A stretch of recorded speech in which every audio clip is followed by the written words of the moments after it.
હું આમ આદમી પાર્ટીના એક એક સૈનિકને, એક એક યોદ્ધાને, એક એક હોદ્દેદારને અભિનંદન પાઠવું છું કે એમણે ભાજપની શામ દામ દંડ ભેદ પૈસા રૂપિયા આ બધાથી પર રહી અને એની સામે યુદ્ધ લડ્યા છે.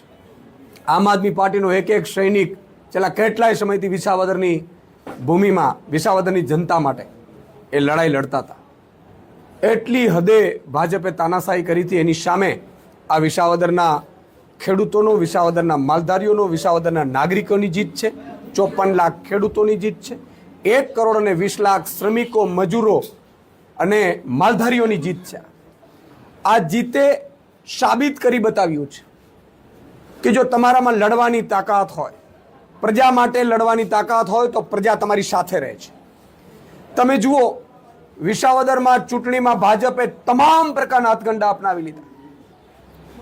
અમારી પાસે કશું જ નહોતું. અમે સાવ સામાન્ય આમ આદમી, અમે એ નાગરિકો કે જે પ્રજા માટે લડવા નીકળ્યા છીએ.